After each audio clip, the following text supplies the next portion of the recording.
Olá, como vimos anteriormente, a vida é caracterizada, entre outros aspectos, por um elevado grau de organização.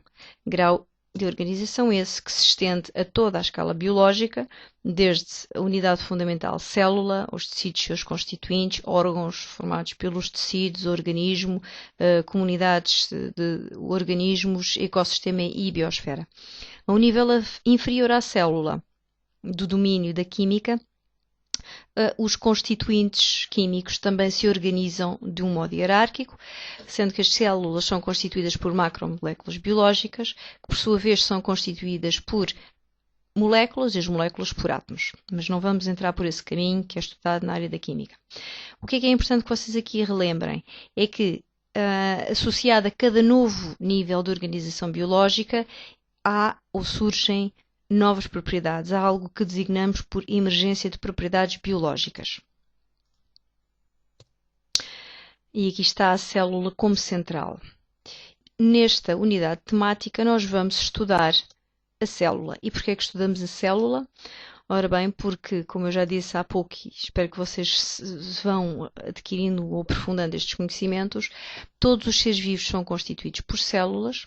A célula é a unidade fundamental de estrutura, organização e de função de todos os seres vivos, e isto significa que todas elas se assemelham em estrutura, organização e função.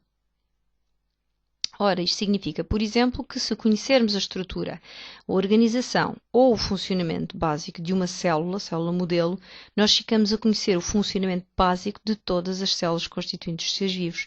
E este é um dado importante para a biologia, mas não só, para todas, no fundo, todas as ciências que tratam com o ser vivo, pois possibilita que ao estudarmos uma célula possamos generalizar esse conhecimento, os resultados e esse conhecimento, ao estudo de todas as células. Quais é que são os objetivos fundamentais desta unidade temática? Eles estão aqui, são 4, mas que nós podemos agrupar em 2. No âmbito da química da vida, em que vamos conhecer as moléculas e as macromoléculas constituintes do material biológico, sua caracterização e a importância biológica que cada uma das macromoléculas tem. E depois uma segunda parte em que vamos conhecer a célula como unidade fundamental, estrutural e funcional da vida, caracterizar e diferenciar as células procariotas e eucariotas e ainda caracterizar estrutural e funcionalmente os diversos sistemas membranários e os organelos das células eucariotas. E avancemos agora aqui para o que é que são os elementos da vida, a química da vida. Ora bem, os seres vivos são constituídos por compostos químicos, nós somos constituídos por compostos químicos. As nossas macromoléculas formadas por moléculas e formadas por átomos, portanto, tudo isto está organizado de uma forma hierárquica, com níveis de organização progressivamente mais complexos, como já foi falado, e desta organização emergem as propriedades características da vida. O que é que nós sabemos? Sabemos, se pegarmos em qualquer estrutura viva, neste caso aqui temos uvas, e se formos analisar os seus constituintes químicos, cerca de 70 a 90%, dependendo do grupo biológico que estamos a considerar, é formado por água. Isto aqui, como vocês podem ver, a uva bem enchadinha de água e a uva na forma de passa, no fundo isto corresponderá a cerca de 20% do material que nós tínhamos inicialmente. E, portanto, os seres vivos são compostos por água, de 70 a 90%, e por o resíduo elementar, que no fundo é aquilo que fica depois da água ser evaporada. Esse resíduo elementar é constituído fundamentalmente por 11 elementos predominantes, dos 92 que ocorrem naturalmente e que nós podemos ver representados na tabela de Mendeleev.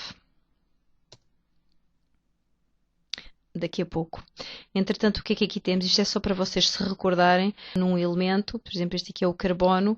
Acima da letra que representa o elemento temos um número que representa o número de prótons e o número de neutrões e abaixo o número de prótons.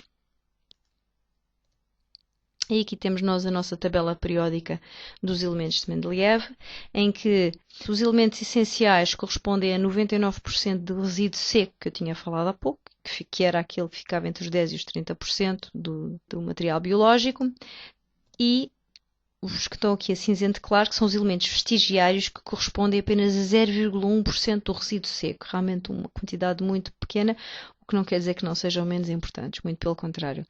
Portanto, aqui dos elementos mais abundantes temos principalmente o carbono, o azoto, o oxigênio e o hidrogênio, também o fósforo e o enxofre. Dentro dos elementos menos abundantes, mas também predominantes, o potássio, o sódio, o cálcio, o magnésio e o cloro. Quanto aos elementos vestigiários, que também são por vezes chamados de micronutrientes ou oligonutrientes, embora eles existam em muito baixas concentrações, eles são extremamente importantes. Por exemplo, possuem funções únicas em processos celulares, como, por exemplo, como cofatores e como centros enzimáticos das enzimas. Vocês podem depois ir mais e aprofundar estes conhecimentos. Ora bem, estes elementos podem ligar-se entre si, formando moléculas. Moléculas são então grupos de átomos ligados entre si numa associação estável, e nós temos aqui dois exemplos, o exemplo da molécula de água e da molécula de metano,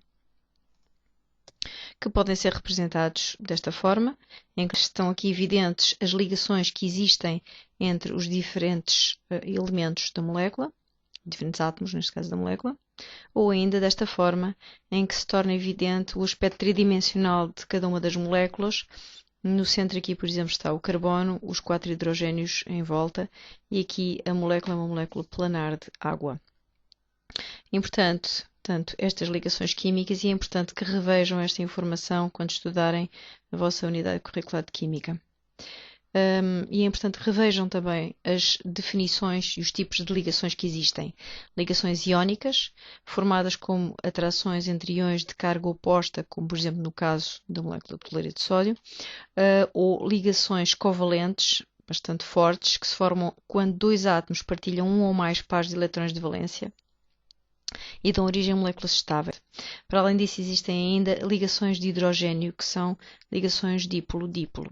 Tudo isto são importante que vocês recordem e revejam bem na matéria de Química. Relacionada ainda com as ligações, estão aqui vários tipos de ligações. Ligações simples, entre um oxigênio e hidrogênio, hidrogênio e hidrogênio, fósforo, oxigênio, carbono e hidrogênio, etc. Ligações duplas, que são marcadas como dois tracinhos, entre um carbono e oxigênio, carbono e azoto, carbono-carbono, fósforo, oxigênio, ou ainda ligações triplas como o carbono, com 3 ligações, três traços, ou oxigênio. Cada uma destas ligações envolve energia. Fazer ou quebrar cada uma destas ligações covalentes envolve grandes alterações energéticas, e isto é importante quando nós formos estudar posteriormente a energética da célula, em que vocês podem ver que a ligação mais energética, que envolve mais energia, será aqui a ligação tripla entre o carbono e o oxigênio, pelo menos nestas que estão aqui.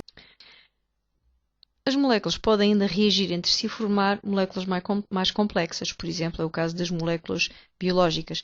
E este aumento do nível de organização e de complexidade biológica está associado à emergência de características dos seres vivos, obviamente, que é aquilo que vamos estudar posteriormente. Daqui é importante que se lembrem é que as atividades das moléculas solares são governadas pelos princípios da química. E por agora fica aqui. Passamos depois à segunda parte da unidade temática. Até já.